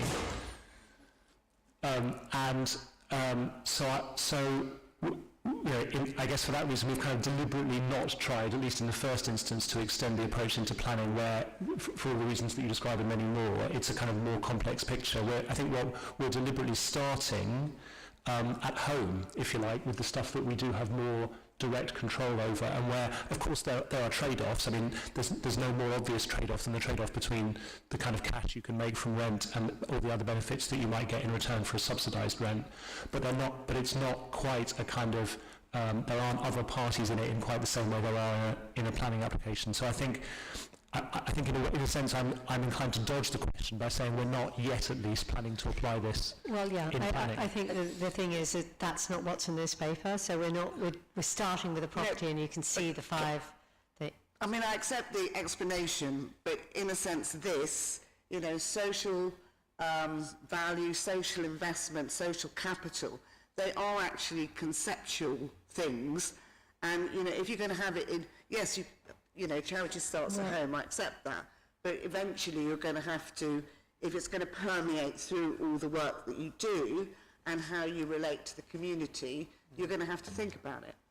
Should I jump in on that? Jim. I think we started the conversation by saying that this is a signpost and a journey, and say eventually it will go out. But the focus very much, I think, as Dan has already said, is on our existing assets, and that's actually going to be quite a simple process because we, as social investment, we can evaluate a property. We can tell you what the commercial worth is of that property in terms of what the rental income that we could get it on the open market. We can also tell you what the cost of maintenance is, and it was a point that I think Mary raised, which we changed the approach in terms of renting our properties, that we do actually recognise that we have an obligation that we have to maintain those properties because the organisations themselves aren't able to do so. So what we will be able to say to you is we're going to say to you, look, this building is costing this council, or in terms of forgoed rent, 100 or whatever the figure might be, £1,000 a year. And you could then equate that as far as services in terms of what you could buy in terms of that equivalent, where it comes in terms of your commissioning and setting your objectives. And I stress that our approach is really as a service department to the various other departments we have, adult socials, VCS, etc., etc. Thank you. And we'll do that. Thank you. Thank you. Mo, any questions from you? Well, Councillor Taylor Smith mentioned something very interesting in the Housing Committee a week ago, and I couldn't find details in here about buying and developing properties outside the borough. Could you tell us more, or is it included in this? Is it one of the things on it? That's nothing to do with social investment. Yeah, thank you. I'm sure Councillor Taylor Smith will pick it up with you later. Okay, I'm aware of the time, so I think we should press on unless there are any other comments. No? So can we please agree the recommendations in paragraph 2? Thank you. Can we now go to paper A7, which is a very weighty tome, but despite the thickness of it, I'm hoping that you'll be going to give us a very succinct summing up of what you wish to do. Yes, I think having asked you to read all of this, I owe you that. I owe brevity here. There's a lot happening on the environmental side of the council. We are about to launch a green plan. We're bringing forward a green fund, which is £10 million of investment on innovative green schemes across the borough over the next 10 years. And possibly the weightiest and arguably the most important of all of this is the greening SPD that we have before us. If we think of the emissions that our borough generates, it is about 90% of it comes from buildings, and the cost of retrofitting it will go into the billions. And so when we think of how we can get to net zero as a local authority, a lot of that will rely on having the right guidance that encourages developers, commercial developers, to make the right decisions when they bring forward new schemes. And that's what this document seeks to do. I think just going to Marie-Therese's point, although going back to the social investment slightly, planning isn't necessarily tied to that, we are certainly mindful that planning must involve communities. Communities must be at the heart of the planning process. And so I would draw out, by way of response, that we've sought to do that on this document. We've got broad support from the Labour group based on the representation that they made before today. and likewise from other stakeholders as diverse as, Cadogan and South Kensington estates and Extinction Rebellion. So right spanning the spectrum of people that we tend to engage with, and more widely too. So that's hopefully a brief introduction on the importance of the greening SPD and also some of the engagement that we've done. Thank you. Questions, Jem? Well, firstly, I think the size of this document is testament to how seriously the Council does take the environment. My question really, it's a little bit of what we've touched upon earlier, is that in this we have conversations around district heating and heat networks, and obviously Kim has presented a paper tonight about how we're having a heating system in the estate. So my question is, how are we going to make sure that both housing and planning are fully joined up in their thinking to make sure that we're always pushing for the cleanest possible energy provider for our properties, but also for the private sector as well? So that's the first one. And then secondly, there was a good comment made around solar photovoltaic cells in the borough. Given we are in a conservation area, I suppose my question is, or very large parts of the borough are in a conservation area, my question would be, how are we going to be able to make it easy for residents to understand how they can install solar? Will there be websites or guidance or something like that? Because it is obviously quite tricky with different planning permissions and listed controls and things like that. So two elements there, if possible. No, I think you're absolutely right to highlight the importance of working closely with housing on things like the heating network, and fortunately Kim and I are only separated by a thin screen at the moment, which just shows how closely we try to work together. I totally support the heat network that's happening, and I've been being briefed on it iteratively as we go through that process, and I've tried to ensure that the guidance that we've now produced covers the subject in sufficient detail and depth, and with the requisite flexibility to allow us to roll out that kind of scheme more widely, and I'd love to see us try, and likewise for commercial schemes too. I think turning to your second question about solar and how we can work with commercial and residential developers to bring forward more sensitive environmental schemes, there's a good example at the back of this document about a householder guide to the SPD. That starts to cover some of those issues, and it's a model that we think is quite good, quite positive. It's arisen from some of the comments we've had from scrutiny, which has played an invaluable role in this entire process getting to this point. And I'm certainly open to doing similar briefer guides on particular issues as and where required. And if I think of some of the engagement that you and I have done, we've done panel sessions with amenity societies on green issues before, for example, on electric vehicles. And if solar panels are the right subject, then I'm very happy to dedicate a night to do that again. Catherine. Thank you very much, and I admit I haven't read every single page of the stone, but it's very impressive. I just want to clarify the bit at 5.11 about carbon offsetting. So are you suggesting that all developers they have to either meet their carbon targets, the criteria that you've got in this document, or demonstrate how they're going to offset them? And are you saying that if they can't do either of those things, you will actually deny them planning permission? So that's my first question. I mean, how strict are you going to be about the carbon offsetting? Well, I suppose in some ways I'm fortunate that the final decision about whether to refuse planning permission isn't mine. Yeah, but by way of policy, you're certainly right. I think it's important to say, first of all, that carbon offsetting is absolutely a last resort. And we want all developers to reach net zero on their schemes, and to do so as sensitively to the local context as they possibly can. But it's certainly true that where they're unable to, we would expect a contribution. And although planning applications aren't determined in a binary way on the basis of a single policy, this is certainly one of the key policies that I would expect a committee to consider. And if a commercial developer fell short on this metric, I should think that would bear quite heavily on any committee's determination of a scheme. Thank you for that reassurance. And the second question was actually, interestingly, it came up today when I had a meeting with Harrods, the largest business in the borough, and they said we're really keen to get involved with carbon offsetting as a large business. How can the council help us? So I wondered, I know it's not in this paper, but going forward, if we're thinking about grants or business or some sort of incentive for our businesses as to how to help them get towards carbon neutral. Well, I know we love all businesses in the borough, big and small, and Harrods is certainly an important one in Knightsbridge. I'd be very happy to meet with them and run through some of the opportunities there might be on an environmental front. But hopefully what this guidance does is it gives them certainty and clarity on what the guidance and the policy will be if they do ever choose to make changes or alterations to assets in the borough. Thank you. And finally then, would it be possible just to do a little sort of, without them going through the whole document, a smaller document just specifically aimed at businesses, at things that they might be able to do? Yeah, I think that's quite a sensible idea. I think given that we've already considered a householder guide, perhaps a business guide would be a good thing to look into, and I'll pick that up with you and with officers after the meeting. Good idea. I'm aware that various other people want to ask questions too. Emma?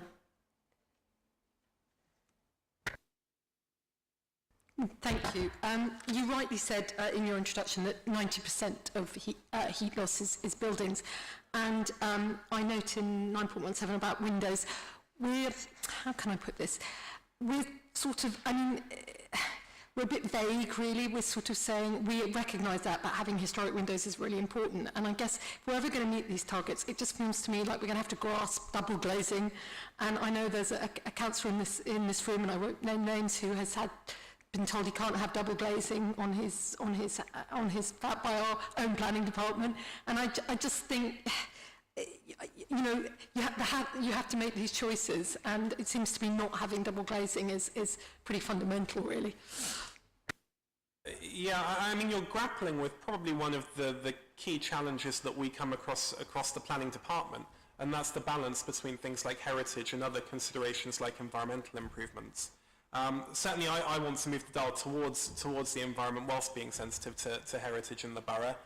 It's important that we have a little bit of flexibility that allows people to retrofit and double glaze and things like that. But I'd also say that given that this is an SPD at this stage, and we're actually in the production stage of a new local plan, there will be another bite at the cherry if you think we need to be bolder relatively soon. And what this document also gives us is a really up-to-date and fantastic evidence base for that local plan policy production over the next few months, year. Good. Kim, last question to you.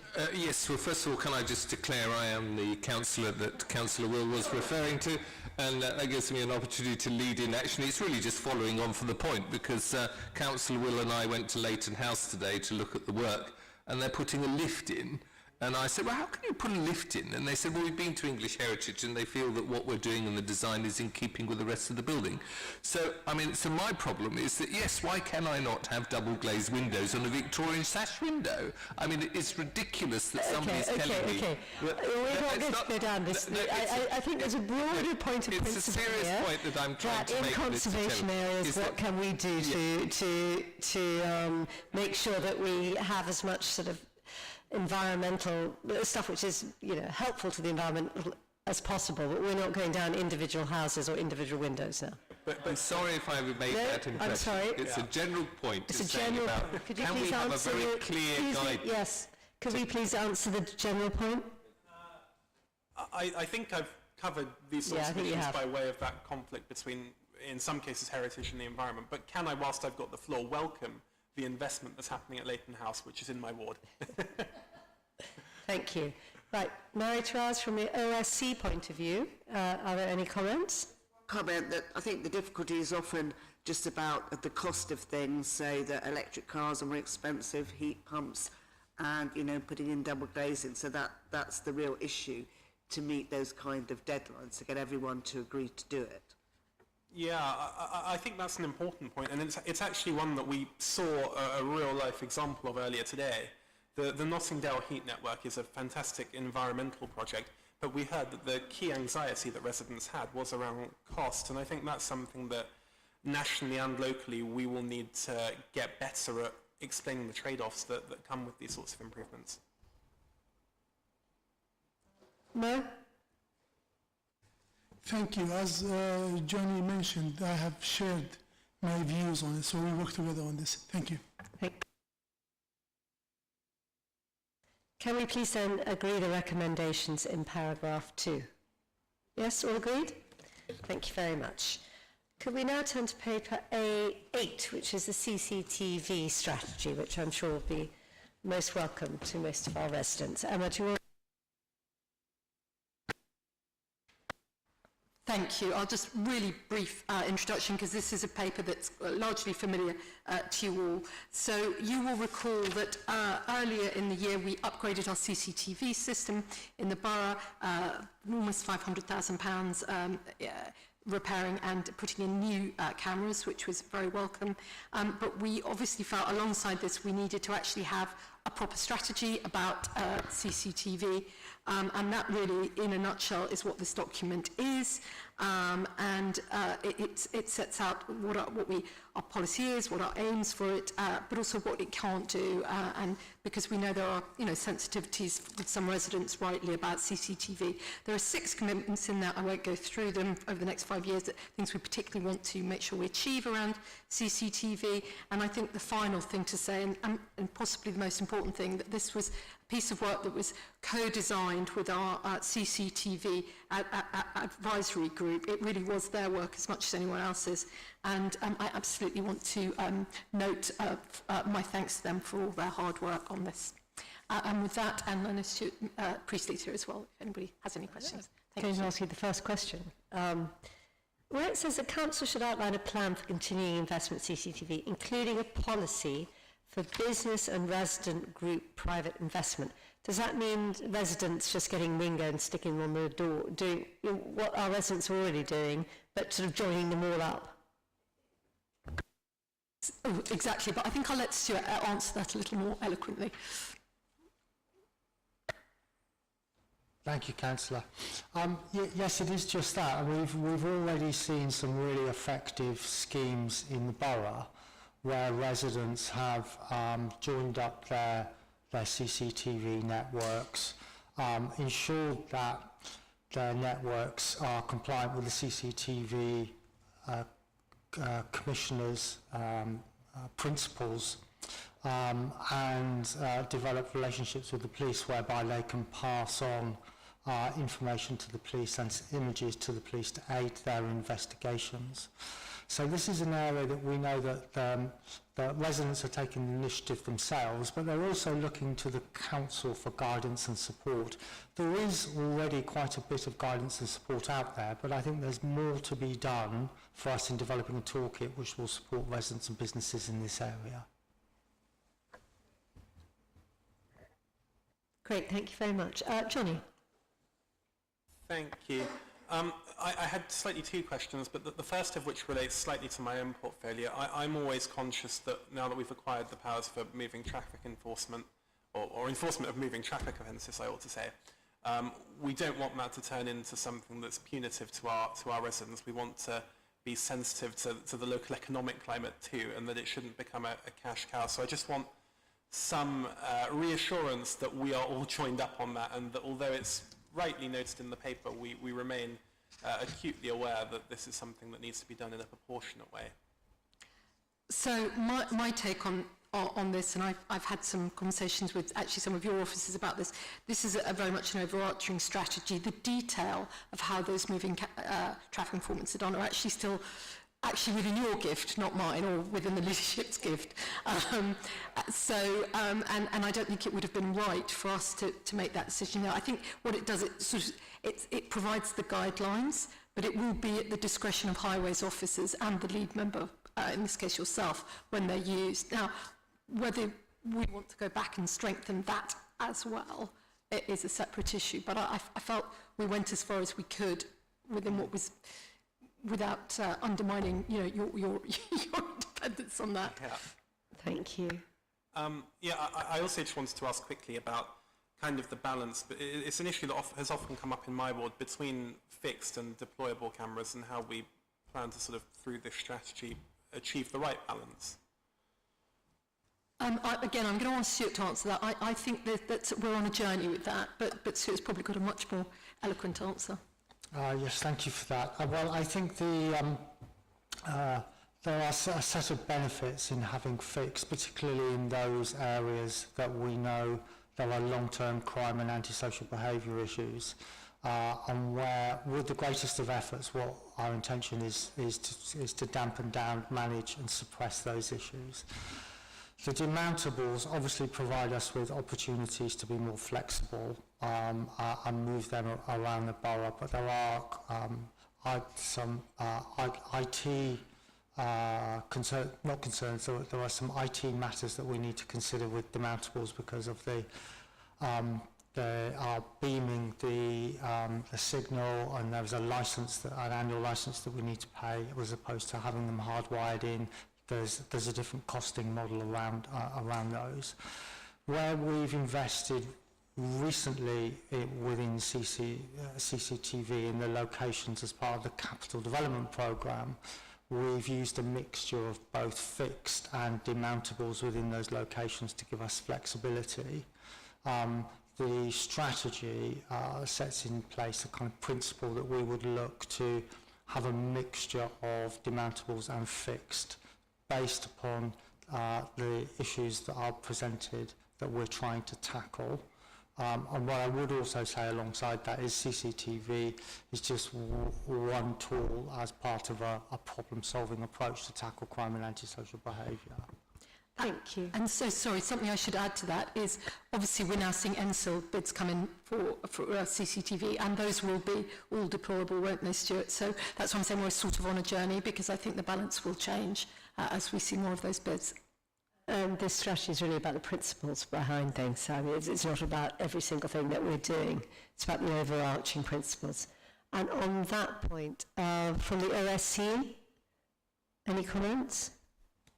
Just a question, Emma. Do you think the hours that it's monitored are 3 p.m. to 1 a.m., is that sufficient? And also, the hours that aren't monitored, do we have tapes? I mean, do the cameras still produce tapes if we had to look at them? Yeah. We absolutely do. So the reason why we monitor those hours, it's 3 till 1 a.m. from memory, is because that's frankly where most crime takes place. Fortunately, there's not a lot of crime at 10 in the morning. But you're absolutely right that we're still filming at the other times of the day, but it's not being monitored actively by someone. So if we hear from the police that something did happen at lunchtime, we will still have the tape. So hopefully that gives you some comfort on that. Thank you. Mo? Thank you. I personally welcome this report, and I have been campaigning for many years to have as many CCTVs as possible in the borough. This morning I was in a meeting with the police officers in my wardens in my ward, and we spent an hour talking about this. I think there are new ways to explore. I think, in my views, council and citizens and residents partnership, we have to do that, and we have to link them together. It's, as mentioned earlier, it's not the only way, but it's a good way to control things, to make our residents feel safer, and those who are about to do bad, that have been watched. So I would like to meet you in person to go through some ideas how to build something in the future. Thank you. Thank you. Thank you.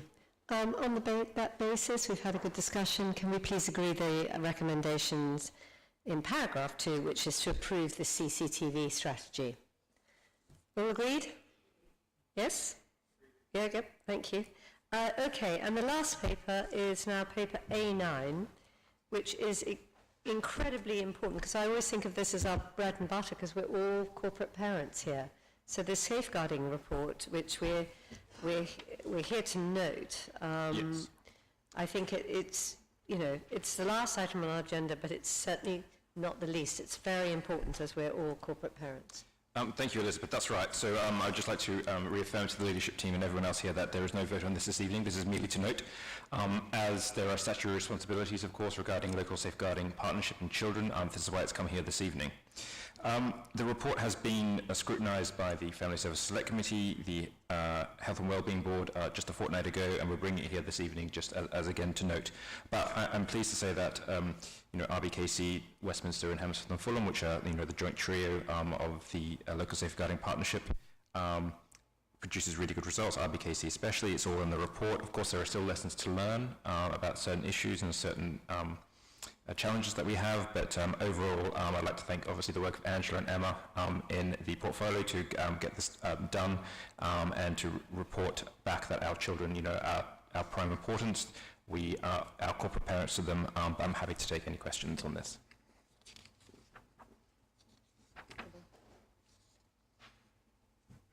Not entirely surprisingly, I do have some questions, and can I absolutely echo what you've both said about how important this document is. It really is the bread and butter. This is at the heart of what we do as a council. Three questions, if I may. Actually, the first is just an observation. When I was looking through this, I couldn't see the source on page 13/14. There should be, for Westminster, a referrals by source. I think possibly it just got lost in the photocopy. It should have been on page 13, but I couldn't see it. So maybe somebody, I did look 2 or 3 times, so that seems to be missing, whereas we've got ours for RBKC, so I couldn't make the comparison. Then my sort of first question was, I'm really interested to read about Operation Encompass, which seemed like a really good thing to do, and whether as a result of that, we have seen an increase in referrals from schools. I know it's early days. I couldn't, fortunately, the way, because it's not coloured, it was quite hard to see which box was which. So that would be really good to clarify that. And then the second, I suppose, question is, when in the piece about the death review, there was quite an interesting observation, see if I wrote down the page, that there was a concern. One of the lessons learned, there was a safeguarding issue around 17-and-a-half-year-olds because they were falling between the cracks in terms of getting mental health assessments. And I know this, I know this from my own time. That this is, sorry, it's page 52. There is a potential safeguarding gap in services for young people, and I just wondered. It says it's being addressed, but I just sort of, I just want to understand how much that's on the radar. Thank you, Emma. So on the third point, we're working on a transition service, obviously, between younger people and obviously adults. Of course, 17-year-olds do fall in that gap. But I'm going to refer, if I may, to Sarah, who is probably more close to the detail. So Sarah, the Westminster question about the source, school referrals, I think school referrals are pretty stable at the minute. And just obviously the transition and adult social care.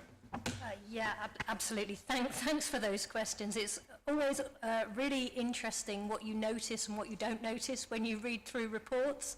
And so I take the point about the Westminster referral source, and we'll have a look at that.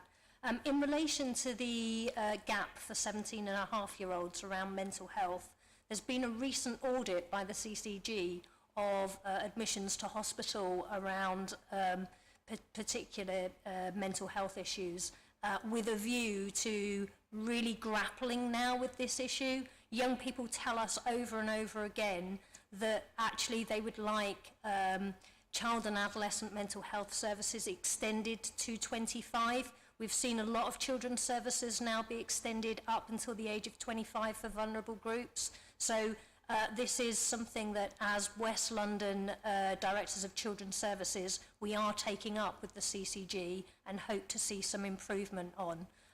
Locally, as part of the recovery work, we are looking at the opportunity for an 18 to 25 wellbeing hub that will include some mental health support. And thank you, Sarah. And on the second point about school referrals, has that increased to the safeguarding team? Sorry, Josh, can you repeat? Sorry, I'll get Emma to repeat the question. Operation Encompass, which you've introduced, just wondering if that has, I know it's early days, if you've seen an increase from the school referrals, because as a result of that. This is where the police disclosing to the schools when they've had accusation issues around domestic violence. Because I've always, well, I couldn't, unfortunately, because of the colour, I couldn't see what the numbers were of the schools, but I've always wondered if they could be... I think it's 29 schools in Kensington and Chelsea that have signed up to Operation Encompass. It's too early, really, to understand whether that's led to more referrals into children's social care. But what we're hoping is that through Operation Encompass, we can identify concerns early and then wrap support around children and families so that actually matters don't escalate into children's social care. And you'll be aware that our early help services removed threshold for support during the COVID period in order to ensure that every child and family who needed additional support was able to access it. Thank you. Thank you. We're only asked to note this report, but are there any other questions? I understand you said it's been to the Children's Select Committee. Okay, fine. Okay. If there are no other questions, no? Any questions? Then I think we'll just accept please agree the recommendation that we note this report. Thank you very much. Is there any other urgent business that anyone wants to bring up? No? In which case, thank you very much. Thank you for coming, and I hope you have a very good evening. Thank you.